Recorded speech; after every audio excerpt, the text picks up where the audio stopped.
Final de semana de atividades do 29º Mês Espírita, Abrigo Espírita Oscar José Pitã, em comemoração aos 69 anos da nossa instituição.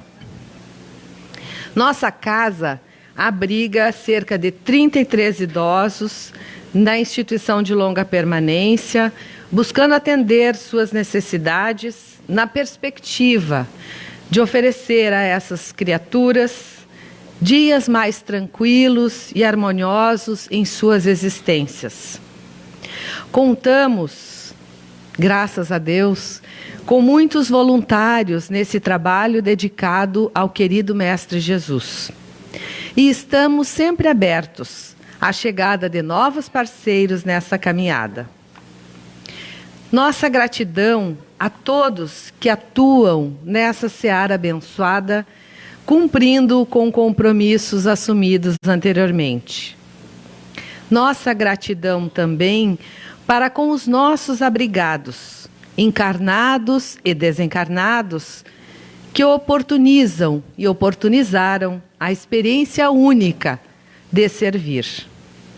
Lembramos também, com muito carinho, daqueles trabalhadores incansáveis que, ao longo dos anos de existência do abrigo, trabalharam arduamente, colocando em prática, exemplificando todos os dias, no trabalho bendito nesta casa, o Evangelho de Jesus.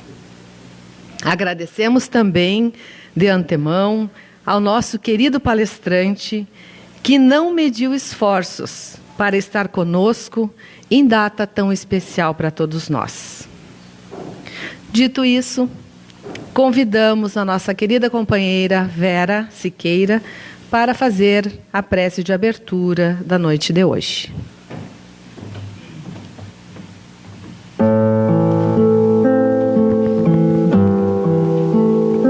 Boa noite a todos.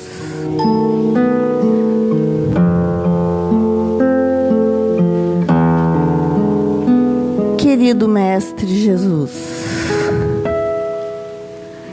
mais uma vez nos colocamos de joelhos perante a tua grandiosidade para agradecermos do fundo do nosso coração por tantas bênçãos, por tanto amparo e especialmente pela proteção que ofereces à nossa amada Casa do Caminho, Abrigo Espírita Oscar José Pitã. Queremos neste momento nos deixar envolver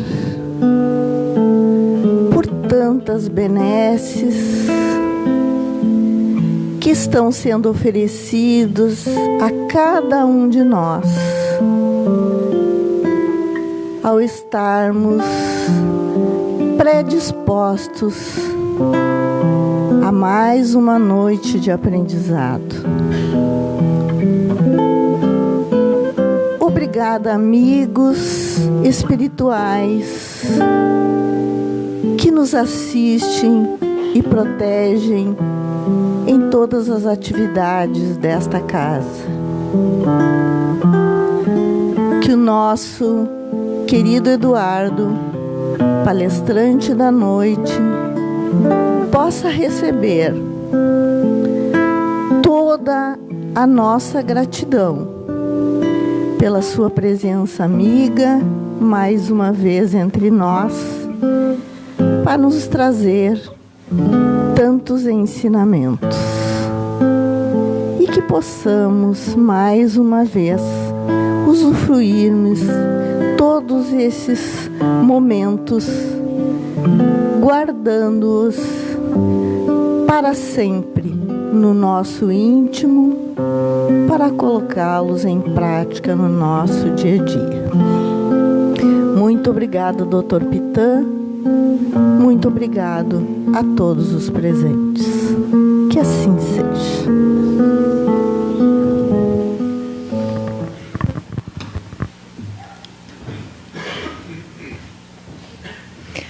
Nós convidamos a todos a observarem, a verem o nosso vídeo institucional, especialmente aqueles que vêm pela primeira vez ou são trabalhadores jovens na nossa casa.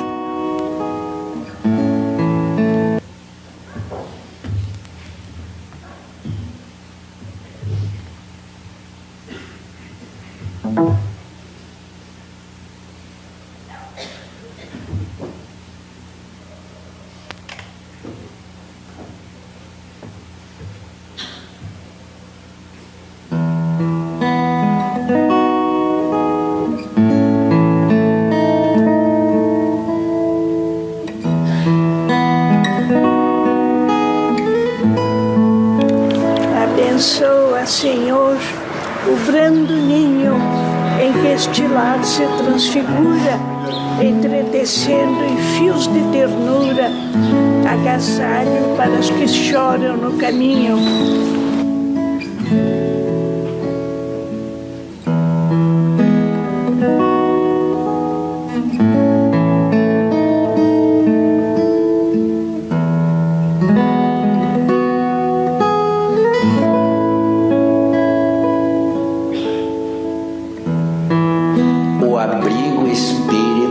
José Pitã foi fundada em 1949 e desde então vem amparando o idoso carente com muito amor e dedicação. Os moradores do abrigo são assistidos nas suas necessidades de alimentação, higiene, vestuário, acomodação, lazer e saúde.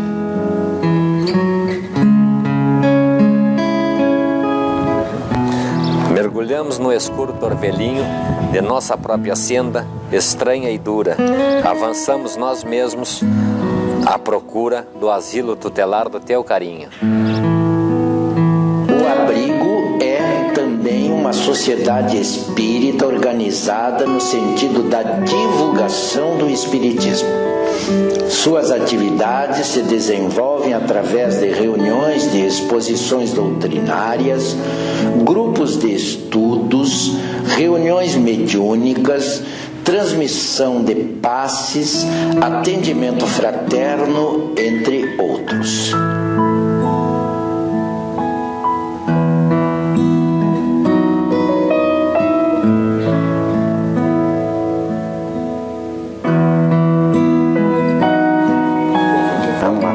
Ensina-nos assim em toda parte a exprimir-te as lições ao reencontrar-te em nosso irmão que a dor punge e governa. Aos sábados, o abrigo recebe crianças e jovens nas atividades da evangelização, onde as sementes dos ensinamentos de Jesus são plantadas nos corações dos homens de amanhã. Concomitantemente, ocorrem os encontros da família, que tem como objetivo valorizar a função educadora e regeneradora da família no processo de edificação pessoal e do espírito humano. E faze desta casa o doce abrigo, em que possamos trabalhar contigo, no culto vivo da bondade eterna. Nossa instituição está de portas abertas para recebê-los. Venham participar conosco.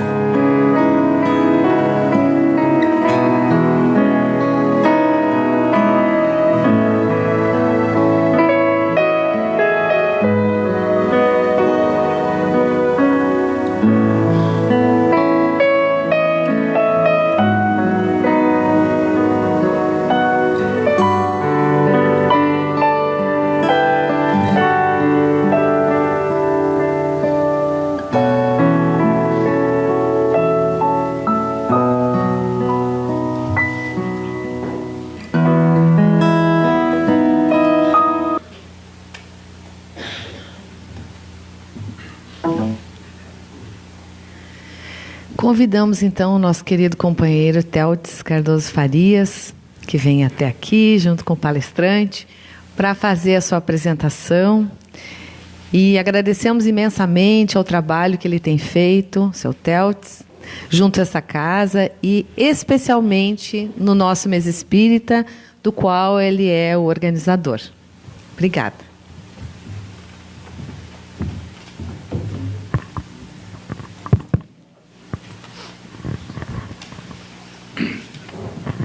Boa noite a todos. Então, mais uma vez, temos a grata satisfação de receber o nosso Eduardo, querido, que pela,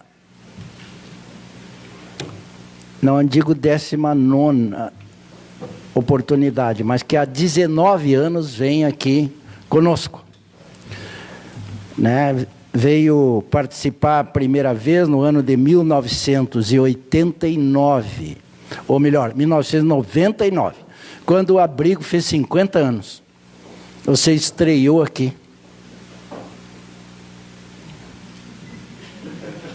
Ano que vem, 20 anos. Ele era bem mais novinho do que é. Então, nós queremos, como sempre, apresentar o guri. Ele é natural da cidade de Niterói, lá no Rio de Janeiro, onde ele cresceu e vive até hoje. Ele tornou-se espírita menino, com 9 aninhos de idade.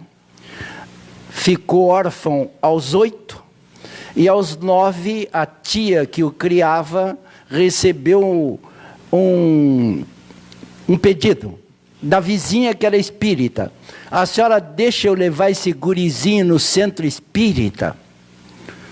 E graças a Deus a tia disse, deixo. Então, com 9 anos, ele entrou pela primeira vez no centro espírita e nunca mais saiu. Graças a Deus. Ele começou a falar em público, lá na sociedade, no Centro Espírita Casa de Caridade Aureliano, que é onde ele trabalha, com 17 anos. Com 19, ele já fazia palestras fora, nas outras casas da cidade e fora da cidade de Niterói. Não mais parou, né? Nunca mais parou. Trabalhador dedicado e que tem exposto por praticamente todo o país. Eu acho que ele só não foi ainda lá pelo Amazonas e no Acre. O resto ele já visitou todo o Brasil, Estados Unidos, Colômbia, Itália. Atualmente ele é diretor doutrinário da sua sociedade, o Centro Espírita Casa de Caridade Aureliano. Um nome extenso, mas que foi um padre abençoado da cidade de Niterói, Monsenhor Aureliano, caridoso, bom, e que, então, os que conheceram o padre Aureliano fundaram a casa com o nome dele. Ele veio ao Rio Grande do Sul, então, pela primeira vez, há 19 anos atrás, participar do nosso Ano Espírita, os Carpitã. Porque o nosso abrigo tem 29 meses espíritas. Mas se contar o ano espírita, o que é ano espírita? No ano do cinquentenário, nós abusamos um pouquinho, exageramos. Trouxemos um expositor por mês o ano inteiro. Então nós chamamos de ano espírita. Janeiro, fevereiro, de janeiro a dezembro. Foi um espetáculo. 50 anos da nossa casa. E ele estava conosco. Profissionalmente, ele é farmacêutico bioquímico. Ainda trabalha, de vez em quando eu deixo. Né? Como farmacêutico bioquímico, ainda não está aposentado. e é, sobretudo, nosso amigo querido, muito amado dos nossos corações, e nós já lhe passamos a palavra a partir de agora para ele nos brindar com a sua fala. Lá tem um microfone.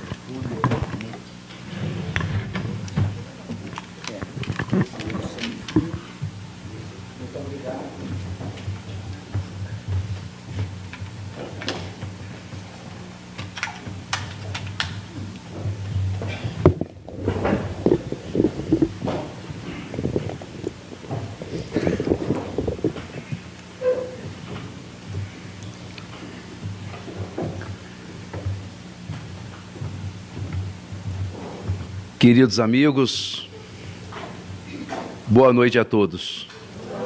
Está ligado o microfone? Estão me ouvindo bem? Blanche de Bois,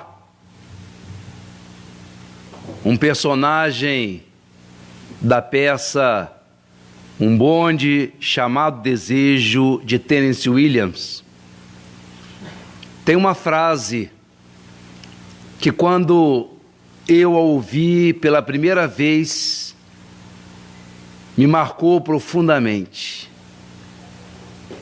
Em dado instante, o personagem diz para uma interlocutora: eu sempre fui dependente da bondade alheia. E essa palavra, essa frase me marcou, porque automaticamente eu a transferi para a minha própria vida, queridos. Como personagem de Tennessee Williams, eu também, ao longo de todos esses anos, tenho sido imensamente dependente da bondade alheia. E se isso é verdade na minha vida como um todo, todas as vezes em que eu chego em Santa Maria, na comunidade espírita dessa cidade, essa frase se faz ainda mais verdadeira. Como eu preciso, como eu careço, como eu necessito dessas manifestações de bondade de todos vocês. E é por isso mesmo que, enquanto a nossa irmã orava, eu também rezava ao Altíssimo, pedindo que Ele mobilizasse a minha memória, as minhas ideias e, sobretudo, meus sentimentos, para que pudesse devolver a vocês, em forma de discurso, em forma de fala, de conversa amiga, tudo isso, todas essas messes de bondade que tenho recebido da comunidade espírita de Santa Maria. Participar, enquanto sentado olhava, que estamos no 29º mês espírita do Abrigo Oscar Pitã. E é subida honra que eu vi a minha foto anunciando a minha participação nesse evento, nesse conclave. Nós admiramos e, de alguma forma, até invejamos aqueles seguidores de Jesus da primeira hora, imaginando quão felizes eram aquelas criaturas que puderam participar do trabalho de Jesus naqueles tempos idos. E hoje, passados mais de 2000 anos, guardando as devidas proporções, nós também nos sentimos profundamente agraciados, privilegiados, por participarmos do mês espírita do Abrigo Oscar Pitã.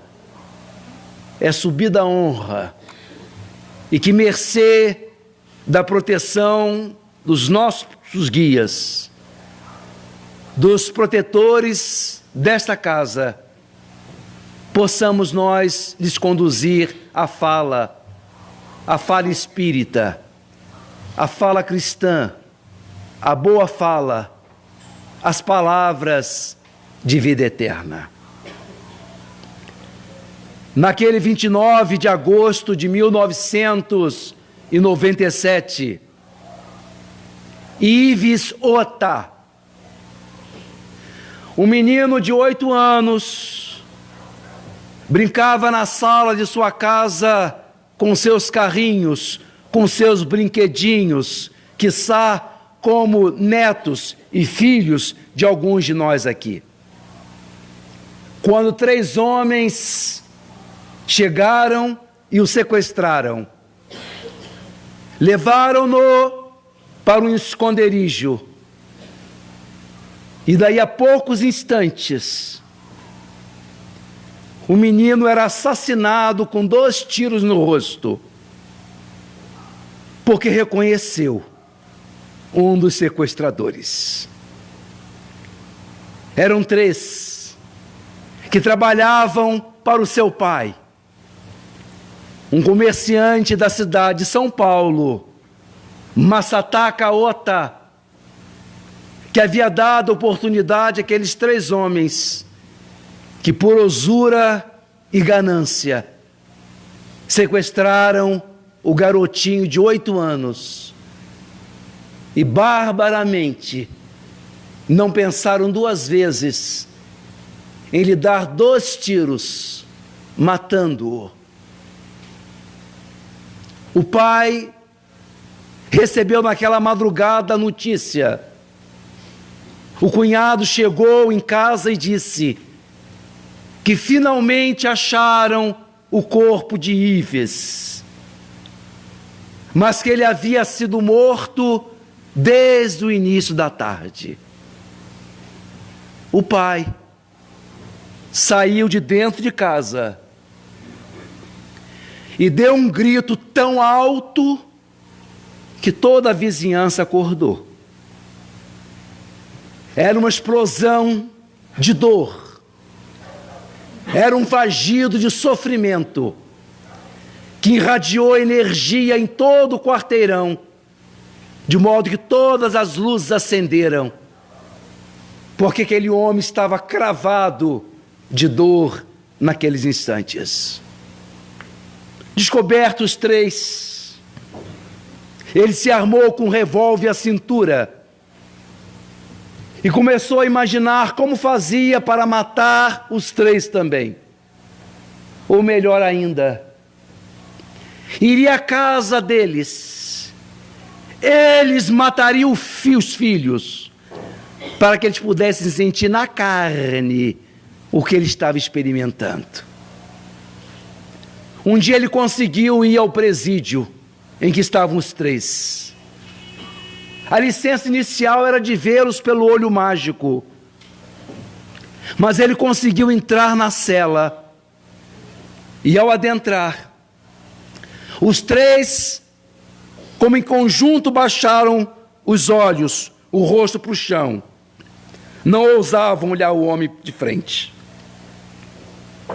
Ele então foi diante de cada um, tocou, catucou e disse: olha para mim, olha para esse homem que vocês destruíram, vê se você tem coragem de olhar para esse pai que está sangrando até hoje pelo tiro que o filho dele tomou. Nenhum dos 3 ousaram levantar os olhos, permaneceram calados e silenciosos. Masataka Ota saiu daquele presídio.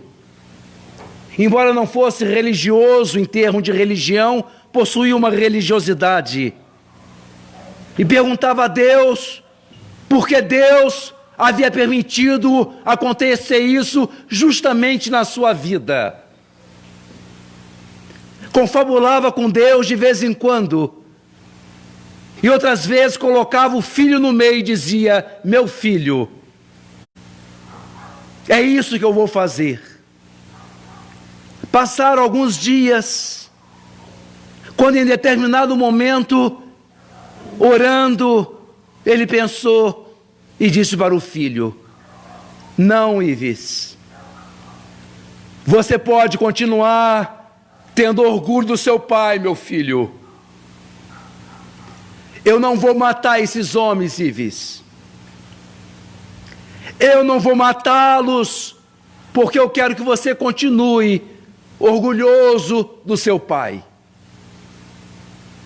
Descobriu que o presídio tinha uma área livre e abandonada, e começou a doar sementes, e os presos se engajaram no plantio. E assim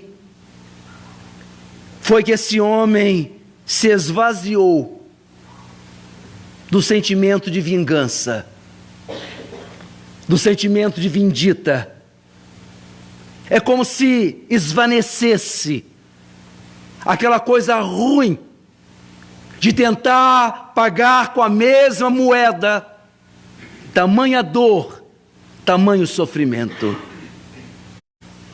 A isso, meus queridos, nós damos o nome de perdão. E perdoar talvez seja a prova mais difícil daqueles que, como nós, se insinuam no caminho da espiritualidade. Vários outros testes, várias outras pendengas, dificuldades. Às vezes nós, com certo esforço, conseguimos vencer. Mas o perdão, não. O perdão está no nosso limite. Perdoar verdadeiramente é a pós-graduação da espiritualidade para nós. Porque às vezes o ato de perdoar é ambíguo. Nós achamos que perdoamos quando às vezes é acomodação. Ou é porque nós não temos ainda a possibilidade de devolver à altura. E por isso achamos que perdoamos, quando às vezes é conveniência. Perdoar não é fácil.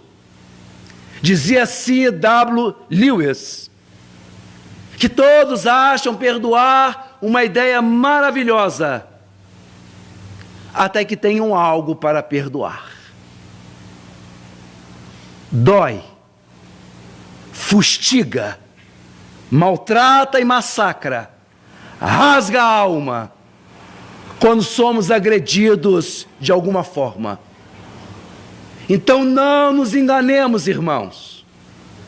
Perdoar é um desafio.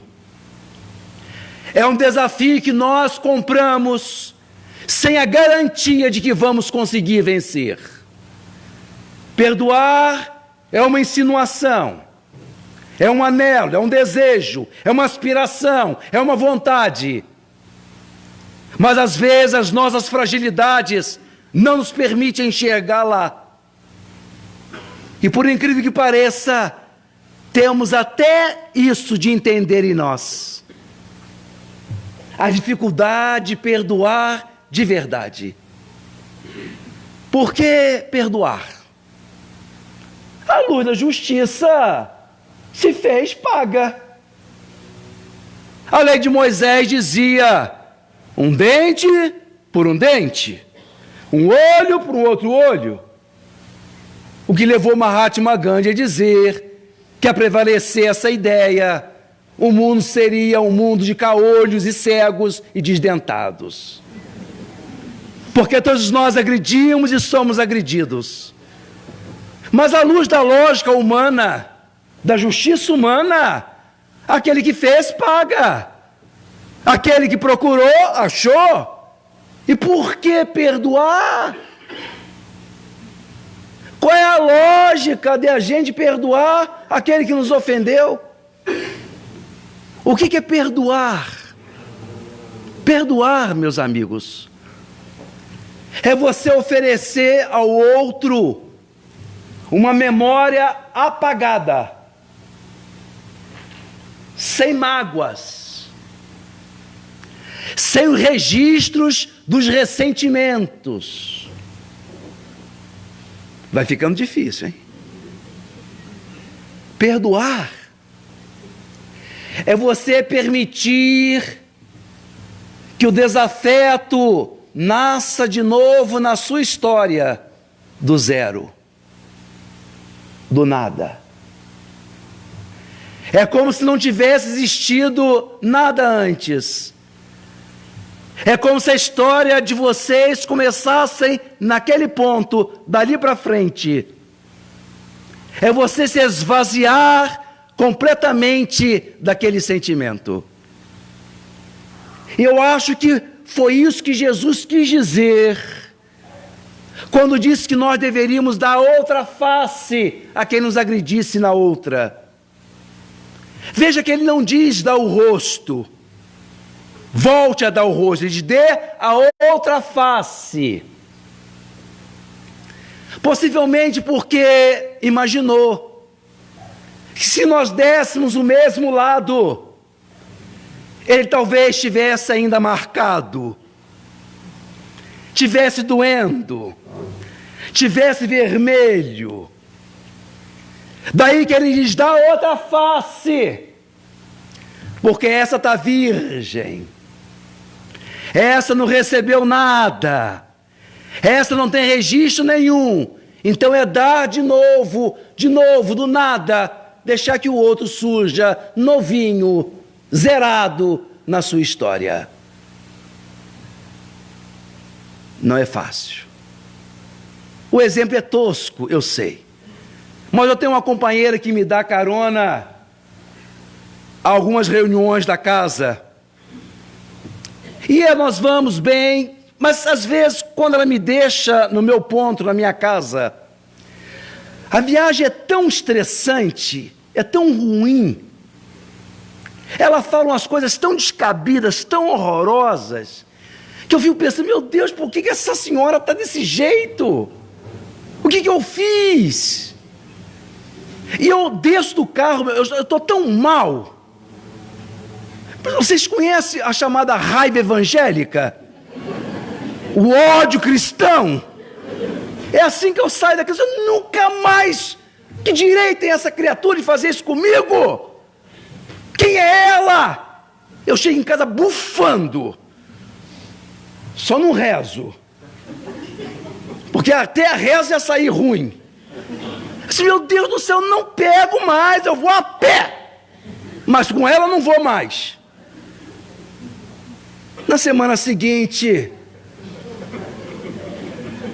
Estão rindo de quê?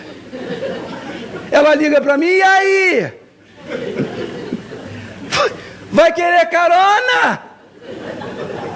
E eu, igual um sem vergonha, ai, vamos sim, vem, passa aqui. Gente, acabou. Aquele ódio todo de 7 dias antes foi embora. O exemplo é tosco, mas perdoar é isso, queridos.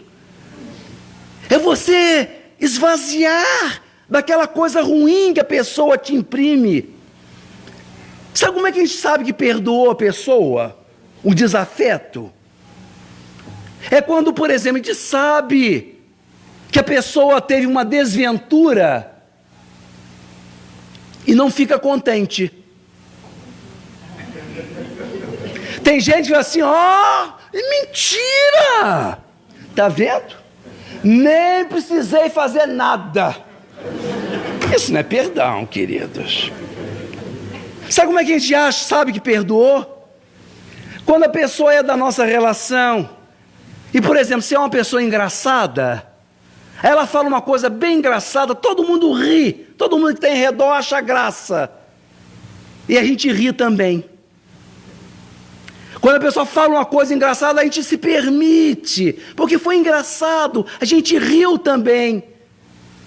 Porque quando a coisa não resolveu, a pessoa fala uma coisa engraçada, todo mundo ri, e o que a gente faz? Essa antipatia é porque aquela coisa está mal resolvida em nós. Não conseguimos ainda desvanecer daquele sentimento ruim. Perdoar, meus queridos, é a pós-graduação da espiritualidade. Não podemos nem nos sentir culpados se não conseguirmos fazê-lo. Porque é um teste, é um desejo, é uma vontade, é um anelo, é uma aspiração. Porque existe a outra alternativa. A gente pode se vingar. A gente pode devolver na mesma moeda. Afinal, à luz da justiça, nós podemos fazer. Mas é sempre complicado a gente humilhar o outro, irmãos. Às vezes, perdoar significa a gente injetar na veia sangue de barata. É assim que a gente falava quando era criança. Não sei se vocês conhecem essa imagem aqui. É bancar o covardão. Mas é a pessoa abrir mão de devolver. Nós podemos nos vingar. Mas quando a gente se vinga, nós corremos o risco de levar o outro ao extremo. A extrema humilhação. E dizer, agora sim, você está pagando o que fez. E eu me lembro do gato. O gato é um animal muito interessante. O gato, quando você o espreme, o encurrala contra uma parede, ele vai cedendo, ele vai andando, ele vai recuando, ele vai voltando, na medida que você vai empurrando, ele vai indo. Mas quando o gato olha e não tem mais para onde ir, o que ele faz? Pula em cima da pessoa e dê no que der. Às vezes, humilhar alguém pode trazer isso, conduzir a pessoa à extrema humilhação, pode fazer com que ela parta para dentro, sem pensar nas consequências, no psiquismo do gato. Além do que, não nos esqueçamos de que se nós planejamos fazer igual, para que a pessoa sinta o que eu senti, vejam, não há como fugir disso. Nós nos tornamos tão parecidos com a pessoa que corremos o risco de tornarmos-nos irmãos gêmeos do agressor. É escolha, é uma decisão. No meio disso tudo teve um sujeito que acreditou em nós mais talvez do que nós a nós mesmos e disse assim: ouviste vós que estás aqui me ouvindo, amai os vossos inimigos, perdoai os que vos ofendem, abençoai os que vos amaldiçoam, orai pelos que vos perseguem. Se te pedirem, se te agredirem uma face, dê a outra. Se te pedirem a túnica, dê-lhe o manto também. Pois se amares somente aqueles que te fazem bem, o que fazes de especial? E nós, no nosso meio, nós temos acostumado a entender o perdão, um perdão estranho, porque é muito comum entre nós, dizermos assim: eu tenho de perdoar, eu vou perdoar para resolver aquilo comigo, aquilo está me atrapalhando, está me angustiando, então eu vou perdoar porque aquela coisa está me incomodando.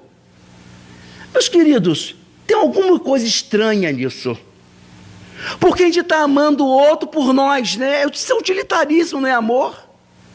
Quer dizer, eu estou amando, eu estou perdoando o outro para eu me sentir bem. Não parece que é esse amor que Jesus queria dizer, porque isso parece que eu estou tentando resolver a minha questão. Na maioria das vezes, aquilo está me incomodando, porque eu não encontrei uma chance, uma oportunidade para devolver ainda na mesma moeda. Aí está me incomodando, porque se eu me vingasse, pronto, relaxei. Mas me incomoda. Às vezes porque eu tenho dificuldade de fazer o mesmo, mas às vezes é porque eu não posso pagar na mesma moeda. Então acontece no nosso meio, às vezes, conosco, aquele chamado perdão fajuta. Que a gente pensa que perdoou. Mas quando a gente sabe que a pessoa, por exemplo, vai bem numa situação qualquer, é assim, olha! Ou quando a gente sabe que a pessoa vai mal, a gente diz, olha, tá vendo? Deus não tarda. Quer dizer, Deus compra a minha briga e eu não precisei nem sujar minhas mãos, porque Deus tomou a decisão de me vingar. Eu tenho uma moça que vai lá em casa limpar minha casa 2 vezes por semana, e eu ganhei um queijo. Em verdade, eu comprei esse queijo. Mas quando eu comia o queijo, não era bom o queijo, não era tão bom. Mas comecei a comer o queijo. E um dia ela foi fazer o trabalho lá em casa, a faxina lá em casa, comeu o queijo. Nossa, senhor Eduardo, que queijo gostoso! Que delícia de queijo! Você gostou? Assim, adorei esse queijo, senhor Eduardo. Mas eu fiquei quieto. Ela comeu o queijo, foi embora. Nessa semana eu ganhei um outro queijo, que eu gostei. Alguém me deu assim, nossa, isso é que é queijo. Quando ela foi na semana seguinte, assim, ô fulana, você gostou do queijo? Eu adorei, senhor Eduardo. Então leve, é seu. Veja, a luz exterior, eu estava sendo bonzinho, não era? Eu não tinha dever nenhum de dar o queijo a ela, o queijo era meu. Mas à luz da verdade, aquele queijo pertencia a ela desde a semana em que eu não tinha gostado e que ela tinha gostado de verdade. São essas sutilezas porque passa a arte de perdoar, que não é fácil, repito, é humano não conseguir perdoar, mas ainda assim existe em nós um desejo, uma vontade de crescer, uma vontade de fazer diferente. E perdoar, meus queridos, não acontece se não estiver envolvido um sentimento de amor. Quando Jesus pede para a gente amar o inimigo, ele está comentando um versículo de Levítico que diz: amar o próximo como a si mesmo. Mas o Levítico é um livro de leis, é um livro que obriga, é normativo, é regulamento. E o amor precisa de liberdade, o amor é livre.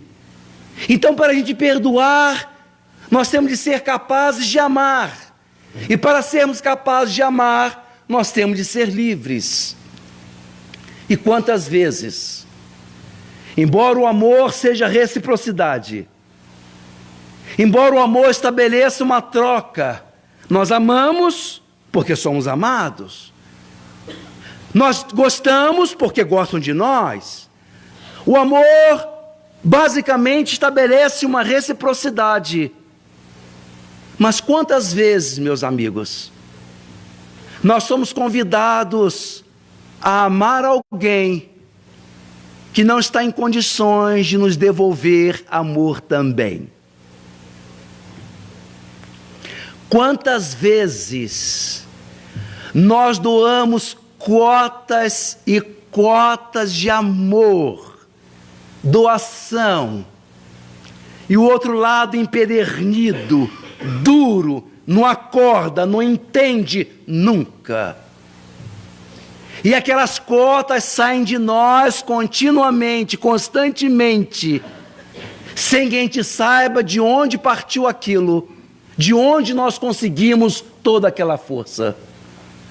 A relação mais próxima disso é a relação pais-filhos. Quantas vezes ele é um desmiolado, um perdido, um sujeito que não compreende, não sabe nada da vida. E o nosso papel é de perdoar, de amar, de dar uma chance, 2 chances, 3, 10 chances. Quantas vezes nós, na condição de pais, vemos aquele querido perdido, totalmente confundido, atordoado, e ele não nos devolve em afeto, em respeito, em admiração. E isso não nos impede de devolver para ele afeto, consideração e amor. Isso é nosso. Então talvez a relação de pais, e principalmente mães, seja uma relação que nos inspire, nos diga que nós somos capazes de fazer. Assim como elas conseguem, como eles conseguem fazer, isso nos dá a ideia de que se amarmos, nós conseguimos fazer. Eu falo numa casa no Rio de Janeiro, há mais de 30 anos. E se não foi a primeira, das primeiras vezes em que eu estive lá, uma senhora que eu vou dar o nome de Vilma, sentada ali na assistência, ao final da palestra veio a mim. Eu tinha meus 20 e poucos anos. E talvez por isso ela sentiu no desejo de dividir comigo e diz assim: olha, eu tenho um garoto que deve ter mais ou menos a sua idade. E ao invés dele estar aqui e falando essas coisas bonitas que você falou para mim essa noite, ele é um drogado, Eduardo. Ele é um menino perdido. Esse menino está completamente abandonado, ligado às drogas, e eu não sei mais o que faço. Me diz você me falou tanta coisa boa, me fala, o que eu faço com esse garoto? Meus amigos, o que eu podia falar? Eu tinha 20 e poucos anos, não tinha nada, nenhuma consistência para falar para aquela senhora sofrida daquele jeito. Eu me lembro que eu disse assim: olha, Vilma, a única coisa que eu posso dizer a você é que você nunca tranque a porta, nunca passe a chave, só encosta. Ou seja, não endosse, mas também nunca impeça a hora em que ele queira voltar para a vida dele, e que vai ser a sua vida também, que ele possa entrar. Não fecha a porta nunca, Vilma. O basculante deixa ele só basculado, não tranca, deixa o basculante entreaberto, porque a hora que ele decidir voltar, que ele possa voltar. Lembrei-me da misericórdia de Deus para conosco, e disse: não tranque a porta, Vilma. Durante esses anos todos, 30 e poucos anos, 2 vezes por ano, eu faço a palestra, a Vilma vem a mim, e eu digo: e aí, Vilma? Como está esse sujeito? Sim, Eduardo, a porta só está encostada. Eduardo, o basculante só está mais ou menos fechado, é só ele meter a mão e entrar.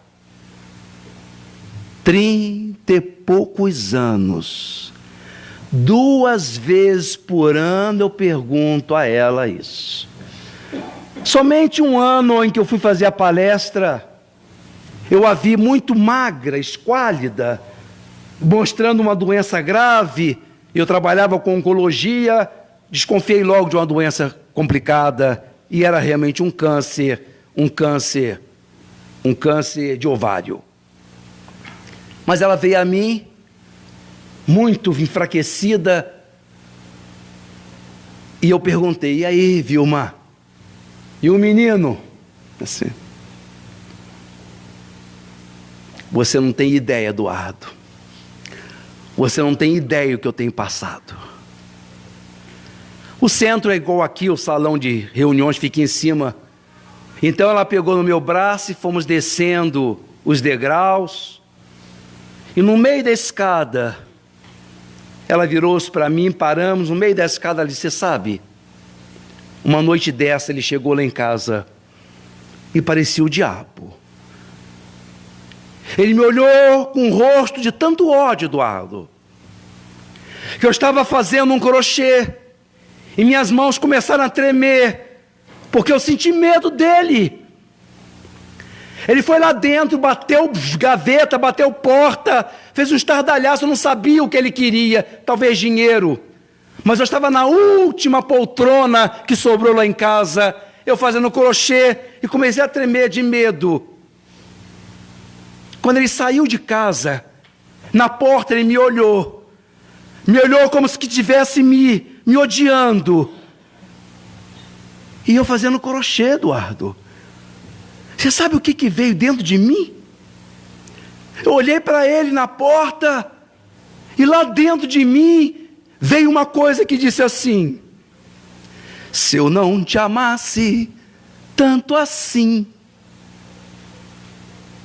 É só o amor que consegue fazer isso, queridos.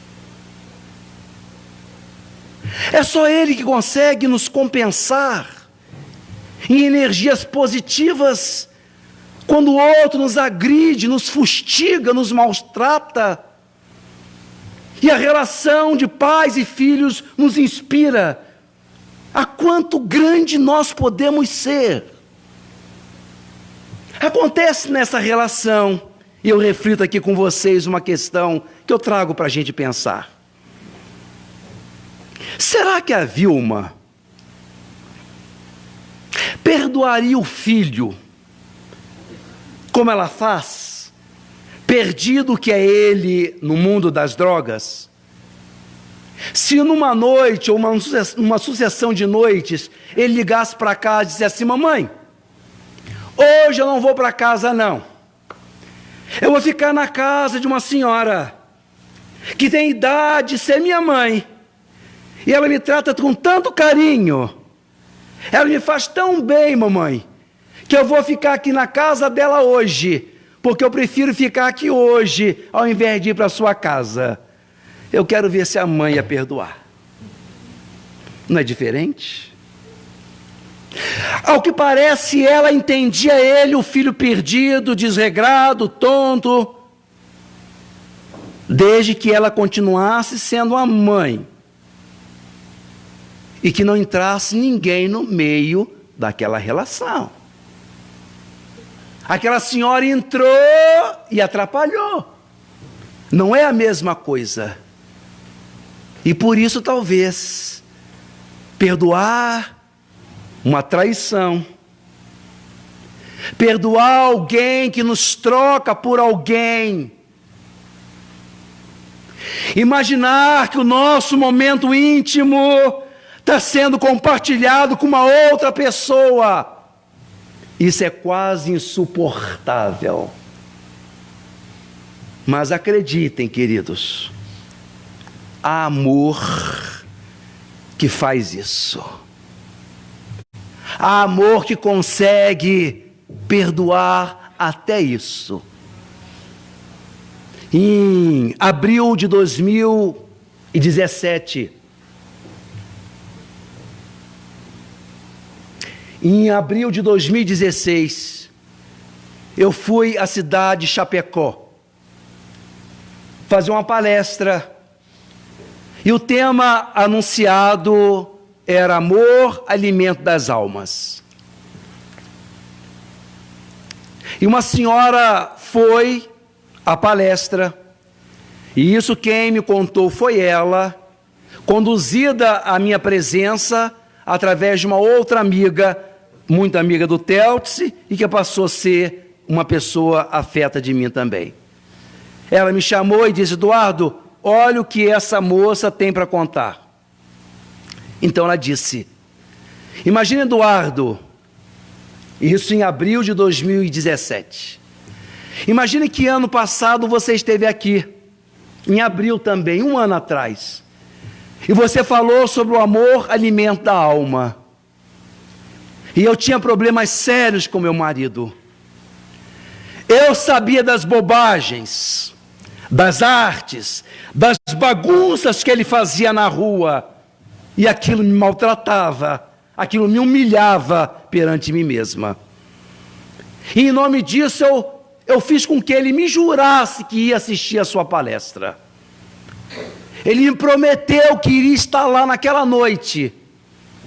E a palestra começou, você começou a falar. E eu ficava olhando para trás. Você falava um pouco, eu olhava para ver se ele estava vindo. E nada, nada. Ele tinha prometido que vinha. Como vocês sabem muito bem, isso é em todo lugar. Quem tem que ouvir a palestra nunca está ali presente, não é assim? Ela olhava e nada dele vir. Até que em dado momento dessa palestra eu digo que às vezes o amor compreende a gente até aceitar o outro no seu momento infeliz. O amor é um sentimento tão divino, tão estranho, tão irracional sob esse aspecto, que ele é capaz de amar o outro dessa maneira intensamente, e de tal forma que o outro não devolve e a gente continua amando, e respeita a pessoa no seu tempo, no seu time, permite que ela seja uma pessoa destrambelhada, confusa, errada, equivocada, frágil, e ainda assim, se a gente olha para dentro da gente, a gente diz: eu gosto desse miserável. E assim, eu fazendo a palestra, ela pensou consigo: quem sabe isso não é para mim? Quem sabe eu não tenho de ver esse sujeito de uma maneira diferente? E passou. Durante aquele tempo todo ela foi vendo, tentava fugir daquelas notícias, das fofocas, das informações que sempre chegam. Ela conseguiu, meus amigos, sabe como trabalhar isso dentro dela. E ela continuava, a amiga disse: Eduardo, não acabou aí. E ela disse assim: então, Eduardo, 1 ano depois você vem aqui de novo falar para mim. 1 ano depois você vem falar para mim e enxugar o meu coração de lágrimas, porque aquele miserável estava dentro do voo 233 da Lamia, do acidente aéreo da equipe chapecoense. E eu posso dizer, Eduardo, que eu sinto a falta daquele desgraçado. Eu amava esse homem. Hoje eu sinto no meu coração que eu amei esse homem durante todos aqueles meses. Eu fui grande para ele. E eu posso dizer que eu amei esse sujeito como ele era. Na sexta-feira, antes deles saírem, no sábado de manhã, para São Paulo, que fariam uma partida em domingo pela manhã, ele teve um dia de cão. Ele a maltratou de todo jeito. O dia foi um dia tenso, turbulento, e ela disse: Eduardo, eu consegui fazer silêncio o dia inteiro. Parecia que eu estava adivinhando. À noite fomos ao cinema. Depois do cinema, fomos comer uma pizza. E quando chegamos no estacionamento da pizzaria, ele desligou o carro, virou-se para mim, que estava eu do lado, e disse: você gosta de mim? Eu disse: Eduardo, eu disse para ele: se eu gosto de você, seu miserável, eu sou perdida por você, desgraçado, porque se eu não vou, já tinha te matado 10 vezes. No sábado pela manhã ele pega o avião para nunca mais voltar no plano físico. O amor, então, tem dessas coisas, queridos. Ele consegue nos dotar de quantidades imensas e imensuráveis de perdoar. É só amar. E isso realmente ainda não é algo fácil para nós. Talvez a maneira de a gente entender e conseguir fazer esse trabalho de perdoar o outro seja o fato de a gente se aproximar do outro, reconhecer o quanto que há de humano nele, igual ao que há de humano em mim. Talvez, se nós não estabelecermos uma distância muito grande e acharmos que jamais faríamos aquilo, se nós reconhecermos talvez a humanidade, nos aproximarmos do outro, talvez isso nos facilite a entender os equívocos, os erros, as falhas do outro. Mas é importante que nós saiamos do nosso pedestal, que a gente confesse para nós mesmos as nossas fragilidades, as nossas dificuldades, que não são poucas. Mahatma Gandhi só se envolveu na campanha contra o racismo quando ele estava num trem de primeira classe na África do Sul, e uns guardas entraram, e porque ele era negro, estava na primeira classe, eles expulsaram-no e jogaram no chão.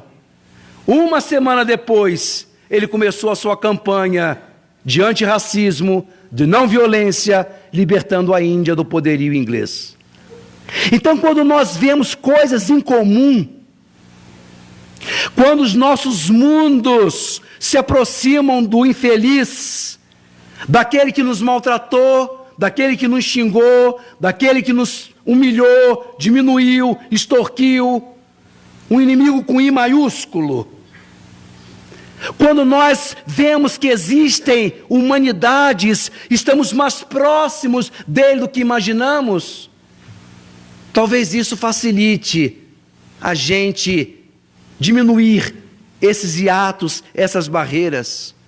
Hoje, naquela faixa entre Israel e o povo árabe, as mães, aquelas senhoras que perderam seus filhos no conflito entre as duas nações, se unem, choram seus mortos, e tanto fazem elas serem árabes ou israelitas, elas se juntam, judias, elas se abraçam para acabar com o conflito, porque as une o amor pelo filho perdido, o amor pelo filho assassinado por conta do conflito.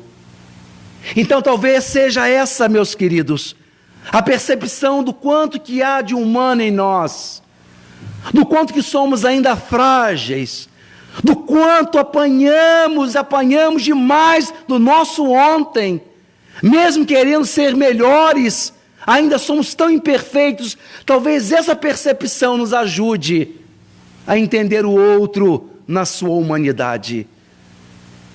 Jesus nos narra, ou melhor, Mateus nos conta, de um fariseu chamado Simão, que conseguiu convencer Jesus a aceitar um banquete, e Jesus foi.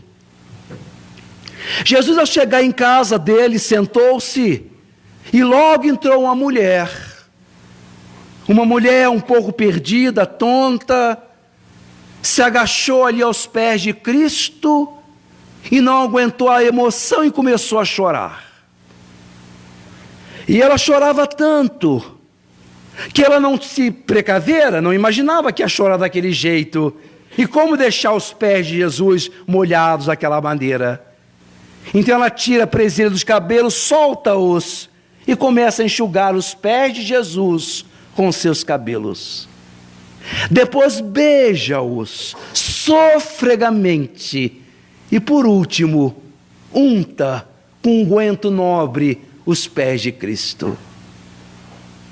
É quando o fariseu Simão, olhando aquela cena, pensa consigo: se fosse um profeta, bem saberia a origem dessa mulher. Jesus então capta novamente, claro, o pensamento do homem e diz: Simão, tenho eu uma questão para ti. Dize, Senhor. Um homem tinha 2 devedores. Um devia-lhe 50 dinheiros e o outro devia 500 dinheiros. E porque nenhum dos dois tinha com o que pagar, ele perdoou os 2. E eu te pergunto então, Simão, qual dos 2 amará mais o Senhor? Ele diz: óbvio, Senhor, aquele a quem ele perdoou mais. Disseste bem, Simão. eu entrei em tua casa e não me deste a água para lavar os pés, pois essa senhora me lava os pés com as lágrimas. Tu não me deste o ósculo de boas-vindas, e ela beija os meus pés repetidamente. Não me deste o óleo para untar os cabelos, e ela me deitou óleo nos meus pés. Então te digo, Simão, que os pecados dela, que os grandes pecados dela foram perdoados, porque ela muito amou. Quem mais ama, mais perdoa. Interessante essa passagem, porque o fariseu, do ponto de vista exterior, era um homem correto. Ele primava em fazer tudo correto, tudo certinho, para não parecer falho e pecador. Então era um homem que atentava aos preceitos da lei, fazia tudo correto, mas dentro de si não tinha amor suficiente. Tanto que permaneceu naquela postura, recebendo Jesus de altura, do alpendre, como se estivesse superior ao Senhor. Faltava ali 2 ou 3 passos para ele se aproximar da luz. Mas ele estava tão certo, ele era tão correto, que ele não precisava dar esses 2 ou 3 passos. Aquela pecadora, embora o seu mundo não fosse fácil, embora fosse uma pessoa de posturas condenadas, exteriormente falando, ela tinha um amor tão grande dentro de si, que ela não correu 2 ou 3 passos, ela correu léguas para se aproximar de Cristo. Então talvez, mais do que a nossa pretensa superioridade, o que comove Deus é a percepção das nossas misérias interiores, das nossas fragilidades. Então talvez o perdão esteja ligado a isso, queridos. Entender que o outro é humano como eu, e se eu não me permitir ser pleno humano, eu não posso permitir o outro. Ou se eu não permitir o outro ser ele mesmo, eu não consigo ser pleno comigo mesmo. Eu sempre estranhei também quando Jesus diz: por isso vos digo, que os publicanos e as meretrizes entrarão primeiro no reino dos céus do que vós. Nunca entendi isso. É exatamente essa gente errada, Senhor. Que cobra impostos do nosso povo, e essas criaturas que vivem perdidas, é essa gente que vai entrar primeiro no reino dos céus do que vós, do que a gente. E talvez o que Jesus quisesse dizer é que essas criaturas já tinham tomado conta, ciência do quanto eram humanas, do quanto eram erradas.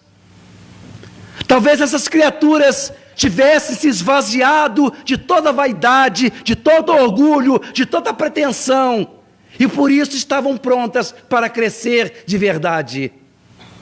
Me impressiona essas comunidades muito miseráveis, como acontece lá próximo à minha casa espírita, no Morro da Boa Vista, em que eu conheço uma casa que ela é sustentada, o travessão do telhado apoia sobre a geladeira. Se sai a geladeira, cai a casa. E quando aconteceu aquele esbarrancamento do Bumba, com centenas de famílias desabrigadas, essa senhora abriu a casa dela, se é que pode chamar de casa, e abrigou 2 outras famílias que não tinham para onde ir. Ali todo mundo ficava debaixo da goteira, todo mundo com medo, a geladeira tombar e a casa cair, mas estavam todos juntos. Eu fico pensando, o que essa gente tem que a gente não tem? A gente às vezes tem um quarto livre dentro de casa, não usa. E às vezes acontece uma situação dessa, não, mas aquele é meu espaço, não, assim não. Às vezes nesse mundo estranho, marginal. Talvez a grande lição dessa gente seja dizer-nos que eles são tão esvaziados de pretensões, que por se considerarem tão pequenos, eles conseguem crescer de verdade. Então talvez seja o reconhecimento da nossa condição humana, que nos facilite ver o outro, o agressor, aquele que nos maltratou, que nos xingou, que nos amaldiçoou, que nos fez sofrer, e conhecer que ele é humano como eu também, e que eu, para me planificar como ser humano, eu tenho de respeitar ele, infelizmente, como ele é ainda por enquanto. Não é fácil, meus queridos, perdoar. Eu trago aqui uma experiência até pessoal, pedindo perdão desde já. Imagina que eu estava num supermercado perto da minha casa. É um supermercado pequeno. E eu, só para variar, estava correndo. Andando pelos corredores, me incomodando com qualquer pessoa que estivesse vendo um produto na prateleira. Eu disse, essa pessoa não tem o que fazer? Quase que isso. Quando passei, não me apercebi. E o meu carrinho, a ponta do meu carrinho, bateu no carrinho de uma senhora. E ela reagiu. Porque ela estava vendo o celular. Ela estava olhando o celular, plácida, mas ela estava numa rede, olhando o celular. E passa aquela coisa, parecendo um terremoto, e bum, no carrinho. Ela me agride. Ela solta uns palavrões no meio do mercado. Ela usa de uma agressividade, meus queridos. Mas ela me xingou, ela disse, o senhor não está vendo? O senhor não tem olho, não enxerga? Eu estou aqui, o senhor me bate dessa maneira. Eu disse, que isso? Meus amigos, eu comecei a ter vontade de voltar. Assim, eu vou botar ela no lugar dela.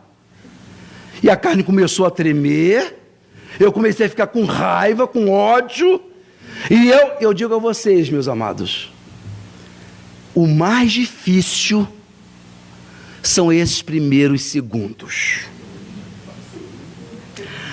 A gente tem de botar na veia sangue de barata. A gente tem de sentir o covardão, o fraco, e não voltar. Foram infinitos segundos que eu fiquei entre volto ou não volto. E comecei a pensar, se eu volto, e essa senhora decide descer mais um degrau, 2, 3 degraus, será que eu vou descer com ela?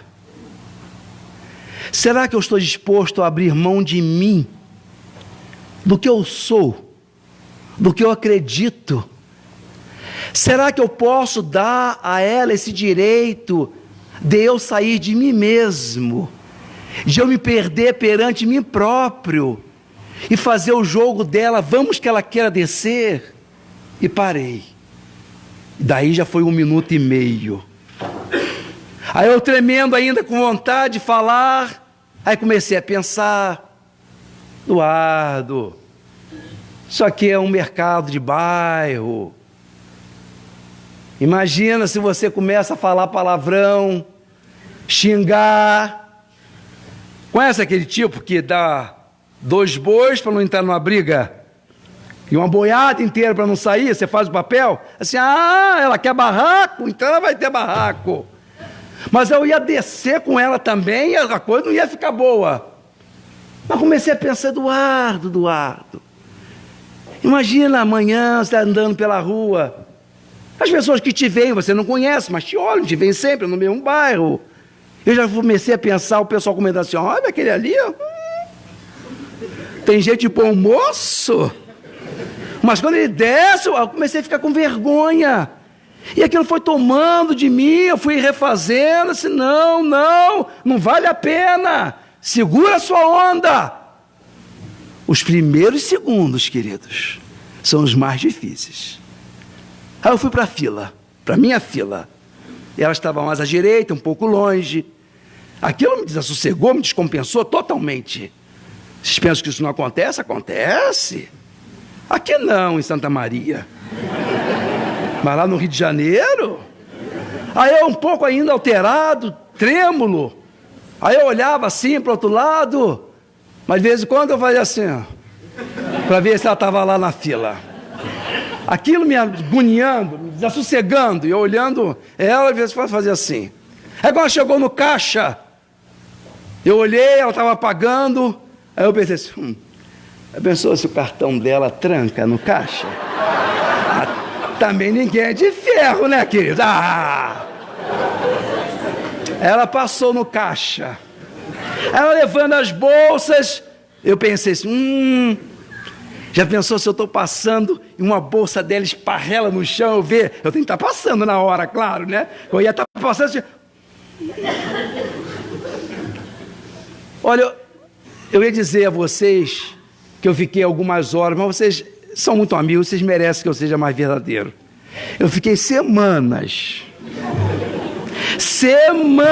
passeando, caminhando e pensando, refazendo aquilo dentro de mim. E me imaginando que eu estava muito alterado, com pressa. Ela estava ali tão calma, vendo o celular dela na rede. Então nós somos assim. A nossa natureza bruta, instintiva.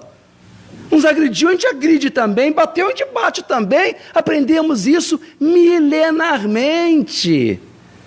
E por isso somos essas pessoas maravilhosas. A gente está na pista de velocidade à esquerda, porque não tem ninguém atrás. E a gente está ali, sossegado, andando na nossa velocidade, que é baixa. Aí vem um sujeito apressadinho, já crava atrás da gente, pressionando e começa a piscar a luz. Não é assim? E o que a gente faz? Qual é a nossa reação? Nós que somos pessoas belíssimas. A gente sai da frente, não é assim? E deixa o carro que queria passar chegar do lado e a gente bate. Tchau! Vai com Deus! Mentira! A gente bate, encosta, não é assim? Isso é natural. Isso é nosso ainda, infelizmente. Mas são alguns segundos, os primeiros minutos, quiçá algumas semanas, talvez a vida inteira, para a gente ir trabalhando aquilo, porque eu digo de novo, é uma insinuação, é um desejo, é uma proposta, é nos permitir sermos plenamente humanos. E quando fazemos isso, nós temos de permitir o outro a ser humano, também daquele jeito mal acabado que nós somos também. É Homero, meus queridos. Lá na Ilíada, 800 anos antes de Jesus, que nos mostrou o quão pode acontecer quando o inimigo tenta entender o outro, quando o inimigo vê ponto de contato com o outro. O episódio se dá na guerra entre Troia e a Grécia. E Aquiles, o herói grego, briga com Agamenon, o rei da Grécia, e se retira do exército, saindo e levando consigo os seus homens. As consequências foram terríveis para a força grega. Logo caiu no poder dos troianos, a ponto de Heitor, o filho de Príamo, príncipe troiano, matar Patroclo, o melhor e querido amigo de Aquiles. Quando Aquiles soube da morte do assassino do amigo, se moveu de ódio e com os olhos cheios de raiva, desafiou Heitor para um duelo. E no duelo, Aquiles mata Heitor e sequela o seu corpo, mutila o corpo de Heitor. E como numa espécie de manifestação, de homenagem fúnebre, Aquiles pega o cadáver de Heitor e começa a arrastá-lo em torno da sepultura de Patroclo, chorando o amigo morto e ao mesmo tempo com ódio, agarrando o cadáver do assassino, circulando pelo jazigo, pela sepultura do grande amigo, enquanto a família troiana, os pais de Heitor, assistem a cena lá do alto. E Aquiles disse que não entregaria o corpo de Heitor, não seria enterrado, o que equivaleria a dizer que a alma de Heitor ficaria vagando eternamente no Geena. Numa noite, Príamo, pai de Heitor, coloca um disfarce e vai ao acampamento de Aquiles. Quando chega na tenda do herói grego, retira o disfarce para espanto dos soldados de Aquiles e se prostra. Se ajoelha diante do assassino do seu filho. Pega aquelas mãos sangrentas, perigosas e beija-as em suprema humilhação, pedindo no meio de lágrimas que ele entregue, pelo amor de Deus, o corpo do seu filho para ser enterrado. As lágrimas de Príamo conseguem mexer no coração do herói, que se lembra do seu pai morto e do seu querido Patroclo. E ele se ajoelha também. E ali os dois homens choram seus mortos. Príamo, seu filho, e Aquiles chorando seu pai querido, o seu amigo amado. Os dois homens ali choram seus mortos. Até que por fim, Aquiles levanta-se, pega nas mãos trêmulas do velho rei, respeitoso das suas cães, do seu cabelo branco, levanta-o, pega o corpo de Heitor e leva-o com todo cuidado e coloca nos braços do velho pai, sustentando, com medo de que o corpo fosse pesado demais para aqueles velhos braços. E ali os dois inimigos se olham em silenciosa admiração, porque tinham mortos próximos e seus corações se uniram na dor da perda.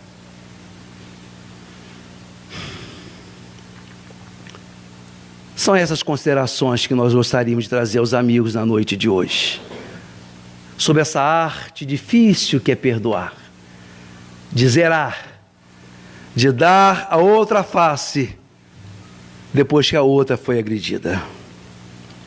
Ao longo desses 60, 70 minutos, eu falei tanta coisa para vocês. Mas, meus amigos, sabem por quê que nós deveríamos perdoar? Sabe por quê que, além de toda teoria, de toda falação, de todo discurso, sabe por quê que nós deveríamos ser capazes de perdoar, meus queridos? Sabe por quê? É porque estamos todos no mesmo barco. Boa noite.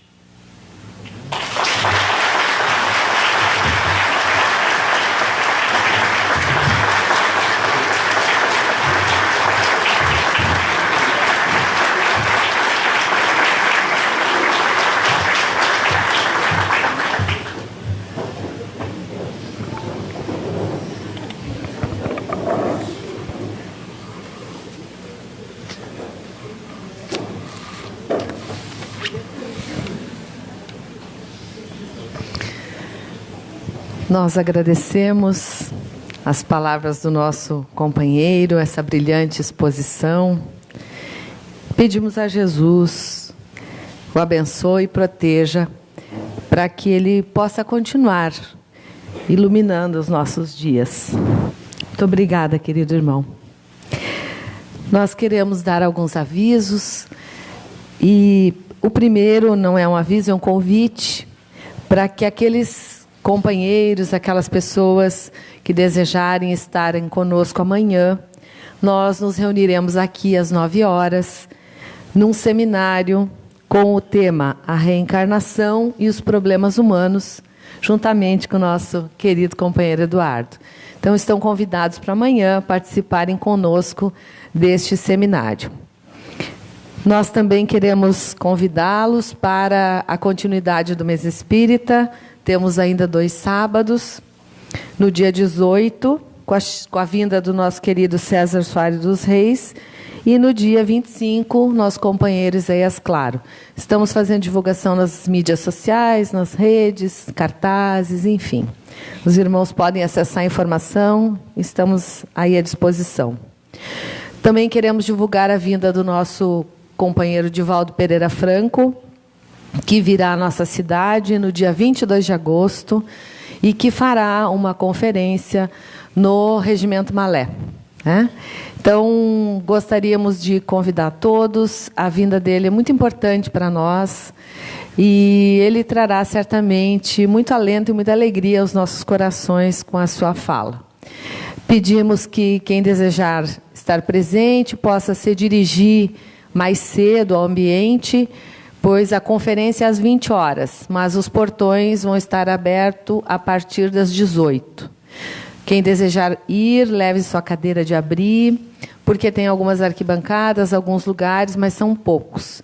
E a lotação é para 2.000 pessoas. Então, quando essa lotação fechar, certamente as pessoas que chegarem mais tarde não poderão entrar no ambiente. Então, quem quiser curtir mais uma vez o nosso querido companheiro Divaldo Pereira Franco, pode estar lá no dia 22 de agosto. Nós vamos colocar um telão do lado de fora e alto-falantes. Quem não puder entrar e que vá bem abrigadinho, pode assistir do lado de fora. Deus ajude que não esteja muito frio, mas vai ter um telão do lado de fora e vai poder ver o Divaldo pelo telão e ouvir. Ok, então mais essa informação que se agrega na expectativa de que muitas pessoas vão desejar estar neste encontro.